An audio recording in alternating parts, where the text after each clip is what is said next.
अस्सलाम वालेकुम my YouTube family and welcome back to my channel. I hope आप सब ठीक ठाक खैरियत से होंगे। अल्हम्दुलिल्लाह आई एम ऑल्सो फाइन। तो आज ना वेदर काफ़ी ज़्यादा ठंडा सा हो रहा था। तो अक्टूबर का लास्ट चल रहा है, तो इस टाइम पर ना मौसम वैसे भी थोड़ा सा चेंज हो ही जाता है। तो इधर वाला आज बारिश भी हो रही थी 2 दिन से, और इसके अलावा ना ठंडी ठंडी हवाएँ भी चल रही थी, तो काफ़ी ज़्यादा ठंडा सा मौसम हो रहा था। तो 2 दिन धूप तो बिल्कुल भी नहीं निकल रही थी 2 दिन से। आज ना तीसरे दिन जाकर ना थोड़ी सी धूप निकली है, तो वेदर ना बहुत अच्छा लग रहा था। जब ऐसे मौसम में ना धूप निकल आती है तो बहुत ज़्यादा अच्छा लगता है। तो इस टाइम ना 10 बजे का टाइम हो रहा था। मुझे ना कुछ थोड़ा बहुत आज काम भी था, तो आज ना मेरे पास ना आंवले रखे हुए थे। मैंने सोचा था इसकी कैंडी बना लूँगी, ताकि ना मतलब आंवले ख़राब ना होने पाए, बहुत जल्दी से ख़राब हो जाते हैं ना। तो 2 दिन पहले पापा लेकर आए थे, तो इससे पहले मैंने ना आंवले की कैंडी बनाई थी इसको पीस कर। तो आज मैं उसको थोड़ा सा डिफरेंट स्टाइल से, जो फाक वाली नहीं होती है आंवले की कैंडी जो कि रेडीमेड मिलती है, उस तरीके से वैसी वाली बनाऊंगी। तो रखे हुए थे ना आंवले, तो मैंने सोचा ख़राब ना हो जाए। आजकल ना बहुत सस्ता भी मिल रहा है मार्केट में ना आंवला। तो इस यही टाइम होता है ना बिल्कुल सही, जब आप ना आंवले को मुरब्बा बना लें, अचार बना लें, चटनी बना लें, जो कुछ भी आपने बनाकर स्टोर करके रखना हो। आंवले का जैम भी आप बना सकते हैं। तो ये चीज़ें ना बहुत ज़्यादा बेनिफिशियल होती हैं आपकी स्किन के लिए, आपकी हेल्थ के लिए बहुत ज़्यादा फ़ायदेमंद होती है। तो फिर मैंने सोचा था ना इसको ज़्यादा से ज़्यादा इस बार कंज्यूम करेंगे। तो फिर यहाँ पर ना मैं इसके लिए किचन में आ गई थी, और मैंने ना निकाल लिए थे आंवले वगैरह, उनको वॉश कर लिया था। और यहाँ पर ना मुझे अपना स्लैब वगैरह भी क्लीन करना था, तो फिर सारी चीज़ें मैंने सोचा यहाँ पर पहले क्लीन कर लूँ।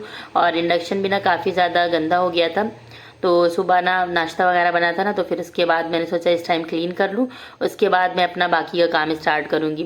तो आज लंच में मैंने सोचा था कि खिचड़ी बना लूँगी, क्योंकि आज ना काफ़ी सारे काम थे। और इसके अलावा ना काफ़ी टाइम से मूंगफली रखी हुई थी, वो भी मैंने सोचा ख़राब ना हो जाए, और मतलब बहुत ज़्यादा स्मेल वगैरह आ जाती है अगर ज़्यादा टाइम के लिए रख दो। तो ये सारी चीज़ें ना जल्दी से जल्दी कंज्यूम कर लो तो ज़्यादा सही रहता है। और फिर वैसे भी आज ना चिक्की खाने का बहुत ज़्यादा मन था सबका, तो फिर मैंने सोचा मूंगफली की चिक्की बना लेते हैं, और इस तरह से यूज़ भी हो जाएगी, ख़राब नहीं होगी। और इसके अलावा ना मतलब बहुत ज़्यादा मज़ेदार सी चीज़ भी सबको खाने को मिल जाएगी। और वैसे गुड़ खाने के बाद खाने के लिए बहुत फ़ायदेमंद रहता है, लेकिन ऐसे ना मतलब खाया नहीं जाता है जब। लेकिन अगर चिक्की वगैरह बना लो ना, तो फटाफट से वो खा पी के ख़त्म हो जाती है। और इस तरीके से ना गुड़ भी मतलब आराम से ना कंज्यूम हो जाता है, और अलग से खाना मतलब थोड़ा मुश्किल लगता है। अच्छा, घर में अगर आप चाहते हैं आपके घर में भी रहमतें और बरकतें आएँ, तो कुछ टिप्स को आप फॉलो किया करें, तो उससे ना आपके घर में बहुत ज़्यादा रहमत और बरकत आएगी। जैसे कि अगर अगर आपने बच्चों को उठाना है, तो फिर आप उनको झिड़क कर या डांट कर ना उठाएं कि हर टाइम सोते रहते हो, तुम लोग को टाइम देखने का वो नहीं रहता। तो इस तरह की अगर आप वर्ड्स बोलते हैं, तो ये ना बहुत ज़्यादा मतलब घर में बरकत लाने का बाइस नहीं बन सकता। अगर आप चाहते हैं कि आपके घर में बरकत आए, तो फिर अगर आप बच्चों को उठाते हैं सुबह सुबह उठने की दुआ पढ़ें, और इसके अलावा कलमा पढ़ें, और इसके बाद ना उनको प्यार से गले लगाकर उठाएंगे ना, जब ये आदत आप अपनाएंगे, तो फिर आपके घर में ना बहुत ज़्यादा रहमत और बरकत आएगी। इस तरह से करने से बच्चे जब सोकर उठते हैं ना, तो वो फ्रेश फील करते हैं, और उनको ना मतलब बहुत ज़्यादा सुस्ती और काहली जैसी नहीं लगती है। क्योंकि ये जब आप उनको ना सलाम करके, और इसके अलावा दुआ पढ़ के, कलमा पढ़ के, ये सब चीज़ें करके जब आप सुबह उठाते हैं ना, तो एक अलग ही तरह की एनर्जी लेवल आती है। तो यहाँ पर ना आंवले 2 दिन से रखे हुए थे, तो बीच बीच में 1-2 मुझे लग रहा था कि थोड़े से दागी ऐसे हो गए, तो मैंने उनको साफ़ कर लिया था। तो सबसे पहले यहाँ पर आंवले को हम लोग बॉयल कर लेंगे।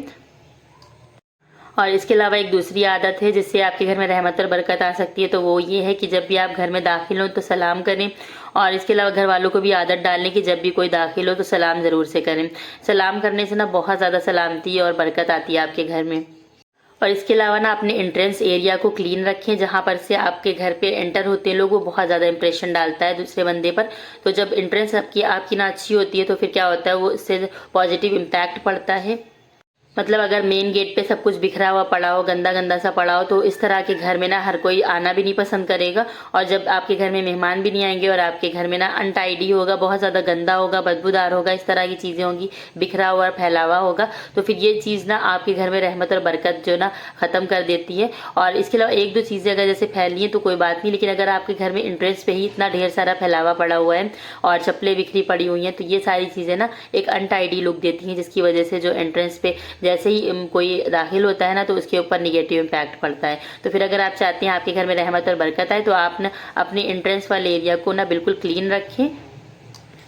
और इसके अलावा जो सबसे ज़बरदस्त चीज़ है, वो आप ना नमाज की पाबंदी करें, कुरान पढ़ें, और इसके अलावा ना सुबह और शाम की तस्बीहात पढ़ें।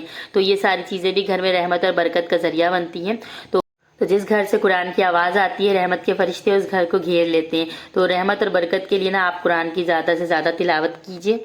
और सबसे अहम चीज़, आप ना शुक्रगुजारी की आदत डाल लें। नाशुक्रे लोगों का ना बहुत ज़्यादा जो टेंशन भी रहती है, और इसके अलावा ना उनके घर में बरकत बिल्कुल भी नहीं आ सकती। अगर आप चाहते हैं कि आपके घर में रहमत और बरकत आए, तो फिर आप ना शुक्रगुजारी की आदत डाल लें, क्योंकि अल्लाह ताला कहता है तुम शुक्र करो मैं तुम्हें और दूंगा। और इसके अलावा जब भी आपके घर में कोई बाहर से आए, तो उसको ना फ़ौरन से अपना कोई काम ना बता दीजिए, ना ही उसको झिड़कना शुरू करिए या डांटिए कि मैं बिज़ी हूँ, मैं काम कर रही हूँ। तो अगर आप ना बाहर से जो कोई आया है उसको फटाफट से गर्मा गर्म और अच्छा सा खाना सर्व करेंगे, तो फिर इससे ना बहुत अच्छा इम्पैक्ट पड़ता है। और इसके अलावा ना इससे जो आपके घर में रहमत और बरकत भी आती है। तो चलिए यहाँ पर अब बना लेते हैं चिक्की। तो फिर यहाँ पर ना मेरे पास मूंगफली के दाने रखे हुए थे काफ़ी टाइम से, रॉ पीनट्स। तो ये कच्चे मूंगफली के दाने होते हैं जो काफ़ी टाइम से रखे हुए थे मेरे पास। तो इसको ना मैं कब से सोच रही थी कि इसकी चिक्की बनाऊंगी, लेकिन मेरे पास टाइम नहीं मिल पा रहा था। इधर वाल काफ़ी दिनों से बहुत ज़्यादा बिजी मेरा शेड्यूल चल रहा था। तो फिर आज ना मैंने सोचा इसको बनाकर ये वाला काम कर ही लेते हैं। तो यहाँ पर मैंने 1 कप नाप लिया था मेजरिंग कप से। तो 1 कप ये मूंगफली के दाने थे, इनको ना हम लोग रोस्ट कर लेंगे। तो बिल्कुल लो टू मीडियम फ्लेम पर आपने ना इसको चलाते हुए लगातार इसको भून लेना है। तो जब इस तरीके से ये क्रैकल होने लगेंगे, दाने जो ना मतलब छिलका अपने आप 1-2 दाने छोड़ने लगेंगे इस तरीके से, और एक हाथ से आप चेक भी कर लीजिएगा इसका छिलका अगर आसानी से उतर रहा है ना, तो बस समझ लीजिए आपकी मूंगफली के दाने भुन गए।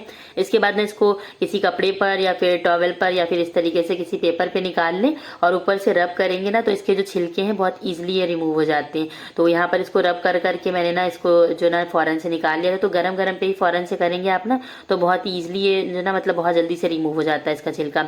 तो यहाँ पर ये सारा छिलका उतार लिया था मैंने। इसके बाद ना आप जो इसका जो कूड़ा है इसको छानने के लिए मैं एक जो जाली वाला चम्मच नहीं होता है इस तरीके से लंबी लंबी, तो वो मैंने लिया है। इससे ना बहुत आराम से इसके सारे छिलके जो ना निकल गए थे नीचे। तो इस तरह से मतलब जब घर पे बनाकर रख लो चिक्की वगैरह ना, तो सब लोग खा भी लेते हैं और हाइजीनिक भी रहता है, होममेड भी हो जाता है, क्योंकि होममेड इज़ द बेस्ट।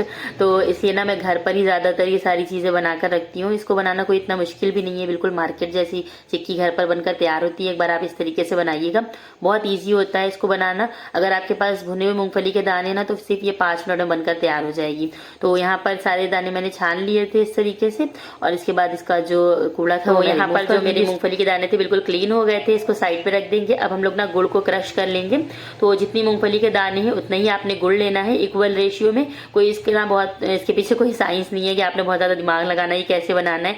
तो इसको याद करने के लिए आपको कुछ मतलब रेसिपी भी याद करना नहीं पड़ेगी। जितने मूंगफली के दाने लीजिए उतना ही गुड़ नाप कर ले लीजिए। तो उसी कप से मैं मेजर कर लूँगी, 1 कप गुड़ हो जाएगा ना, तो बराबर बराबर क्वान्टिटी में लेना है आपने। सिर्फ 2 चीज़ों से ये बन जाती है चिक्की बहुत ही आसानी के साथ, और टेस्ट उसका इतना लाजवाब होता है ना। आप एक बार घर पर बनाएंगे ना, तो फिर बाहर से मार्केट से बिल्कुल भी नहीं लेकर आएंगे। आप हर बार ना इसको घर पर बनाकर तैयार करेंगे। एक तो फटाफट से मिनटों में बन जाती है, हाइजेनिक भी होती है, और फिर ना इतना ज़्यादा मतलब जल्दी बन जाती है। तो यहाँ पर मैंने सारा गुड़ जो ना क्रश कर लिया था। तो बारीक बारीक अगर आप ना इसको क्रश कर लेंगे गुड़ को, तो फिर ये फटाफट से मेल्ट हो जाता है, इसको टाइम नहीं लगता है। और दूसरी साइड पर मेरे जो आंवले मैंने बॉयल होने के लिए रखे थे, यहाँ पर ये बॉयल हो रहे थे। तो फिर मैंने सोचा यहाँ पर इसको गैस पे जल्दी से फटाफट से बना लेते हैं। अच्छा, जब किचन में आओ ना, तो एक साथ सारे काम कर लो ना, तो फटाफट से मतलब सारा काम भी हो जाता है और टाइम भी सेव हो जाता है। अच्छा, यहाँ पर जो बाकी का बचा हुआ गुड़ है, मैंने सोचा इसको भी क्रश करके रख लूँ, क्योंकि आंवला कैंडी में एक ना मैं गुड़ के साथ बनाऊंगी, एक शक्कर के साथ। तो मतलब जो डायबिटिक पेशेंट्स वगैरह है ना, तो उनके लिए गुड़ में मैं बनाऊंगी, ताकि वो भी कंज्यूम कर सकें इसको। बाकी बच्चे वगैरह जो खाएंगे और बाकी लोग जो खाएंगे ना, तो उनके लिए मैं शक्कर में इसको बनाऊंगी। तो यहाँ पर ये अच्छी तरीके से बॉयल हो रहा था, तो मैंने सोचा अभी इसको और बॉयल होने देते हैं, क्योंकि मैं इसको खुला बॉयल कर रही हूँ। वैसे आप इसको प्रेशर कुकर में भी जो ना मतलब बॉयल कर सकते हैं, लेकिन उसमें क्या होता है कि बहुत ज़्यादा ये ओवर कुक हो जाता है, थोड़ा सा इसकी फाकियाँ जो होती हैं टूटने फटने लगती हैं। तो इस तरीके से मैंने इसको ना खुले में ही बॉयल किया था। यहाँ पर घी से मैंने ग्रीस करके रख लिया था एक प्लेट को, थाली जो है उसको पहले से ही मैंने ग्रीस कर लिया था, और साथ में कटोरी के पेंदे को भी मैंने ग्रीस कर लिया, ताकि उससे मैं बराबर कर लूँगी जो चिक्की है उसको।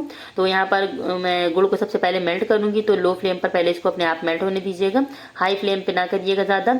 तो यहाँ पर इस तरीके से ये मेल्ट हो जाएगा 1-2 मिनट में। और इसके बाद ना आपने इसको लगातार चलाना है, छोड़ना बिल्कुल भी नहीं है, वरना फिर नीचे से जल सकता है। और गुड़ को ना आपने ओवर कुक भी नहीं करना है, बहुत ज़्यादा भूनेंगे तो फिर ये कड़वा हो जाएगा, और बहुत कम अगर आप इसको भूनेंगे तो फिर कच्चापन रहेगा, और जो चिक्की है थोड़ी सी सौगी सौगी रहेगी, सॉफ्ट रहेगी। तो जो खट खट की आवाज़ के साथ जो मार्केट में मिलती है ना, वैसी वाली अगर आपने बनाना है तो इसको अच्छी तरीके से ना भून लेना है। तो यहाँ पर इसमें मैंने 2 चम्मच घी भी डाल दिया था, इससे बहुत अच्छी शाइन आती है चिक्की में, और इसके अलावा ना ये बहुत अच्छी सी बनकर तैयार होती है। तो यहाँ पर इसको 2-3 बार चेक करते रहेंगे बीच बीच में कि गुड़ कितना डन हुआ है, ताकि मतलब एकदम से बहुत ज़्यादा भी ना हो जाए, ना बहुत ज़्यादा मतलब कम भी ना हो। तो पानी ले लीजिएगा किसी कटोरी में, किसी भी चीज़ में, उसमें गुड़ को डालकर देखिएगा, अगर खिंच रहा है तो फिर आप इसको थोड़ा सा और कर लीजिएगा। अगर खट खट की आवाज़ के साथ टूट रहा है तो फिर समझ लीजिए आपका जो गुड़ है डन हो गया है। तो इसको मैंने 4-5 बार बीच बीच में चेक किया था, ताकि ओवर भी ना होने पाए और बहुत कम भी ना रहे। तो यहाँ पर अभी ना ये खींच रहा था, तो फिर मैंने इसको और कुक कर लिया था 1-2 मिनट के लिए। तो मीडियम फ्लेम पर लगातार चलाते हुए इसको जब आप पकाएंगे ना, तो फटाफट से ये गुड़ जो ना इस तरीके से कुक हो जाता है। तो बहुत ज़्यादा टाइम नहीं लगता है, 5-6 मिनट का टाइम लगता है इसको पकने में। तो यहाँ पर एक बार और मैंने चेक किया था, तो अभी थोड़ा सा कसर और थी, तो 1-2 मिनट के लिए और इसको कुक कर लेंगे। अच्छा, क्या आप लोगों ने इसे घर पे कभी ट्राई किया है? मुझे कमेंट में ज़रूर बताइएगा। वैसे मैंने इसको ना चने के साथ भी बनाया है। गुड़ और चने ऐसे कंज्यूम नहीं कर पाता जल्दी कोई, तो इसको चने के साथ अगर बना लो ना, तो बहुत मज़ेदार सी चिक्की भी बन जाती है, और इसके अलावा ना मतलब खाने में भी और टेस्टी भी लगता है। तो बचपन में तो ये बहुत ज़्यादा हम लोगों ने खाया है, बहुत ज़्यादा फेवरेट थी हम लोगों की ये वाली जो मूँगफली की पट्टी होती थी, तो बहुत हम लोगों ने खाया, हम लोग को बहुत पसंद थी। तो आप लोगों ने क्या बचपन में इसको खाया है? ये भी मुझे कॉमेंट में ज़रूर बताइएगा। अच्छा, हर दिन कुछ ना कुछ नया सीखते रहना चाहिए, क्योंकि learning is a life time process. ज़िंदगी भर इंसान कुछ ना कुछ सीखता रहता है, और जो नहीं सीखता ना, ज़िंदगी उसको बहुत कुछ सिखा देती है। तो अगर आप भी चाहते हैं आपके घर में बरकत आए, आप ना बहुत सारी चीज़ें सीख सकते हैं। आप हदीस की एक हदीस याद कर लें, एक दिन दूसरे दिन दूसरी हदीस याद कर लें, और इसके अलावा ना हर दिन एक कुरान की आयत का तर्जुमा करें, कुरान को सीखें और सिखाएं दूसरों को भी। और इसके अलावा ना आप कोई रेसिपी भी सीख सकते हैं, और दुनियादारी की भी चीज़ें सीखिए, और आखिरत के लिए भी तैयारी करिए। तो एज अ मुस्लिम हम लोग की ना डबल रिस्पॉन्सिबिलिटी होती है कि हम लोगों को दुनियादारी भी देखनी होती है और आखिरत की तैयारी भी करनी होती है। तो अगर आप भी चाहते हैं कि दोनों जगह आप कामयाब हो, तो फिर आप ना हर दिन कुछ ना कुछ सीखते रहें, अपने आप को एक्टिव रखें, अपने आप को लेजी बिल्कुल भी फील ना करें। और इसके अलावा ना सब कुछ सीखने और करने के लिए ना मेहनत दरकार होती है। अगर आप सोचेंगे कि हम आराम भी करते रहें और सब कुछ मुझे आ भी जाए, तो ऐसा तो इम्पॉसिबल है। कुछ पाने के लिए ना मेहनत करनी पड़ती है, और मेहनत करने के लिए अपनी कंफर्ट जोन से बाहर आना पड़ता है। जब आप अपनी कंफर्ट को छोड़ते हैं, अपनी आराम को छोड़ते हैं ना, तो अपने आपको ना कुर्बानी देते हैं बहुत सारी चीज़ों की, तब जाकर आप कुछ सीख पाते हैं, कुछ बन पाते हैं। तो फिर यहाँ पर ना मैंने चिक्की को ऊपर से जो ना इस तरीके से कर दिया था प्लेन, और ये गरम गरम है, तभी मैं इसमें कट मार्क्स भी लगा दूंगी ताकि ये ईजिली कट हो जाए। तो यहाँ पर जितने बर्तन वगैरह निकले थे वो मैंने वॉश करके रख दिए थे, और इसके बाद इतनी देर में यहाँ पर जो हमारा आंवला था ना बहुत अच्छे से बॉयल हो गया था। तो एक फोर्क की हेल्प से इसको चेक करेंगे, अगर ये मतलब अच्छी तरीके से गल गया, इसकी फाक अलग हो रही है, तो फिर बस डन हो गया है। बस इतना ही हमें इसको कुक करना है। गैस की फ्लेम को ऑफ कर दीजिएगा। उसके बाद यहाँ पर इसका जितना भी पानी है वो स्ट्रेन आउट कर लेंगे हम लोग इसका, और इसके बाद ना इसको थोड़ा सा ठंडा होने देंगे, जब ये हाथ से टच कर पाए हम लोग, इतना ठंडा हो जाए बस, बहुत ज़्यादा ठंडा भी नहीं करना है, थोड़ा सा ठंडा हो जाए, हाथ जले ना आपके। तो जब तक यहाँ पर ये ठंडा हो रहा है, तब तक मैंने यहाँ पर ये चिक्की है इसके पीसेस कर लिए थे, क्योंकि थोड़ा सा गर्म है, इसी टाइम पर करेंगे तभी हो पाएंगे, अदरवाइज ये ठंडी हो जाएगी, फिर आप इसको ना काट नहीं पाएंगे बिल्कुल भी, तो बहुत ज़्यादा हार्ड हो जाती है उसके बाद। तो यहाँ पर इसके पीसेस कट करने के बाद इसको ठंडा होने के लिए छोड़ देंगे। जब ठंडा हो जाएगा ना, तो फिर अपने आप ही इसके पीसेस निकल आते हैं बहुत आसानी से। तो यहाँ पर इसको थोड़ी देर के लिए ठंडा होने देंगे, तब तक यहाँ पर हम अपना जो आंवला है वो चेक कर लेते हैं। तो इसकी यहाँ पर पीसेस अलग कर लेते हैं, तो बहुत आसानी से हो जाते हैं इसके पीसेस अलग इस तरीके से। तो हल्का सा हाथ लगाएंगे आप ना, ये अलग हो जाता है। तो इसके बीज अलग निकाल के डालते जाएंगे, और सारे पीसेस को इस तरीके से अलग कर लेंगे। तो बहुत ज़्यादा टाइम नहीं लगेगा इसको अलग करने में, बहुत जल्दी हो जाता है ये काम। तो आजकल ना इस टाइम पर ये सारी चीज़ें स्टोर करके आप रख लीजिए ना, आपके बहुत ज़्यादा काम आएंगी। और आंवला तो आपको पता ही कितना ज़्यादा बेनिफिशियल होता है, इसमें कितना ज़्यादा विटामिन सी होता है, ऑरेंजेस से कई गुना ज़्यादा होता है। तो ये आप ज़रूर कंज्यूम किया करें, चाहे इसका अचार बना लें, मुरब्बा बना लें, चाहे कैंडी बना लें। कैंडी में ये रहता है कि बच्चे वगैरह भी खा लेते हैं, तो फिर इससे ना मतलब सबको बेनिफिट्स मिल जाते हैं। तो यहाँ पर मैंने हाफ इसको डिस्ट्रीब्यूट कर लिया है, ताकि मैं एक गुड़ वाला बना लूँ और एक शक्कर वाला।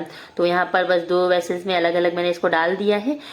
अच्छा, जिन लोगों को डायबिटीज़ है उनके लिए मैं यहाँ पर ये गुड़ वाला बना रही हूँ, ताकि वो भी इसको खा सकें और इसका बेनिफिट ले सकें। और इसके अलावा बाकी बच्चों वगैरह के लिए, सबके लिए मैं यहाँ पर बनाऊँगी शक्कर वाला। तो वो यहाँ पर ना हम लोग बाकी सारे लोग खाएंगे। तो शक्कर वाला देखने में बहुत ज़्यादा प्यारा लगता है, मतलब वो उसको देख के खा लिया जाता है। और गुड़ वाला थोड़ा सा कलर इसका ब्राउनिश होता है, तो ये थोड़ा सा बच्चों को नहीं पसंद आता। तो इस तरीके से गुड़ डालने के बाद ना इसको मिक्स कर देंगे, और थोड़ी देर के बाद इसका जो चाशनी है ना वो अपने आप ही रिलीज़ करने लगेगा। और गुड़ की चाशनी में और शक्कर की चाशनी में इसको हम लोगों ने ना 2-3 दिन तक पड़े रहने देना है और 2-3 दिन के बाद ना हम इसको निकाल कर धूप में सुखा लेंगे। तो बस हमारी कैंडी तैयार हो जाएगी। तो यहाँ पर गुड़ और इसकी चाशनी में पड़ा रहेगा ना, तो फिर अच्छे से ये थोड़ा सा मीठा भी हो जाएगा और अच्छे से एब्जॉर्ब भी कर लेगा चाशनी को। और इसके अलावा ना बस यहाँ पर इसको मिक्स करके इस तरीके से रख देना है। इसके बाद धूप लगाएंगे हम लोग। अच्छा, मैं यहाँ पर 10 बजे आई थी और अच्छा खासा टाइम हो गया है मुझे किचन में ना। आज ना पूरा दोपहर का टाइम, यहाँ दोपहर का टाइम हो गया मतलब अब। और इस टाइम तक मेरा ये जो काम है अब फिनिश हुआ है, अल्हम्दुलिल्लाह हो गया है। क्योंकि मुझे बहुत ज़्यादा टेंशन थी इस काम की 2-3 दिन से कि आंवला कहीं ख़राब ना हो जाए, तो जल्दी जल्दी से मैं इसको बनाकर तैयार कर लूँ। और यहाँ पर मेरी चिक्की भी बनकर रेडी हो गई थी, ठंडी हो गई थी। तो बस इसको यहाँ पर स्क्रैच कर लेंगे, निकाल लेंगे। तो अगर ये आसानी से ना निकल रही तो फिर नीचे से थोड़ा सा आप प्रेशर डालेंगे ना, तो ऊपर से आराम से ये उखड़ जाती है। तो थोड़े से पीसेस वो हो रहे थे, तो फिर मैंने नीचे से करके इसको निकाल लिया था। तो ये देखने में ही आपको इतनी ज़्यादा टेम्पटिंग लग रही होगी, खाने में तो बहुत मज़े की बनी थी। आधी तो फ़ौरन ही ख़त्म हो गई थी, सबको इतनी ज़्यादा पसंद आई थी। और आप देख सकते हैं ना कितनी ज़बरदस्त खट खट की आवाज़ के साथ ये टूट रही है। जिस तरीके से मार्केट वाली मिलती ना, उससे कहीं ज़्यादा ही मज़ेदार बनकर तैयार हुई थी। काश मैं ये आपके साथ शेयर कर पाती तो मुझे बहुत ज़्यादा खुशी होती। तो यहाँ पर मैंने इसको सर्व किया था ना, सब किसी को यकीन नहीं आ रहा था कि मैंने इसको घर पे बनाया। इतनी ज़्यादा मज़ेदार सी ये बनी थी और बिल्कुल रेडीमेड स्टाइल की बनकर तैयार हुई थी। तो आप लोग भी इसको एक बार ज़रूर ट्राई करिएगा और कमेंट सेक्शन में मुझे बताइएगा कि आपको ये रेसिपी कैसी लगी और मेरा ब्लॉग कैसा लगा। अगर आपको मेरे ब्लॉग्स थोड़े से भी अच्छे लगते हैं तो वीडियो को लाइक ज़रूर से किया करें। और इसके अलावा मेरे चैनल पर पहली बार विजिट किया तो एक बार सब्सक्राइब कर लीजिएगा। अपने फैमिली फ्रेंड्स में इसको ज़्यादा से ज़्यादा शेयर करिएगा। अच्छा, मैं अपने किचन का मेकओवर करने वाली हूँ, तो उसकी मैं वीडियो इंशाल्लाह बहुत जल्द अपलोड करने वाली हूँ, तो ज़रूर से देखिएगा। तो बहुत ही अच्छे से हैक्स मैं आपके साथ शेयर करूंगी। और इसके अलावा किस तरीके से आपने नॉन मॉड्यूलर किचन को ऑर्गेनाइज करना है, वो भी बिना किसी बजट के, किसी या फिर कम बजट में आप किस तरीके से अपने किचन को ऑर्गेनाइज कर सकते हैं। बहुत ही ज़बरदस्त से आइडियाज़ मैं आपके साथ शेयर करूंगी। तो गाइज, ये था मेरा आज का छोटू सा व्लॉग। आई होप आप सबको पसंद आया होगा। वीडियो अच्छी लगी तो वीडियो को लाइक, शेयर एंड सब्सक्राइब करिएगा। मिलते हैं नेक्स्ट व्लॉग में, तब तक अपना ढेर सारा ख्याल रखिएगा। Thanks for watching the video. अल्लाह हाफिज़।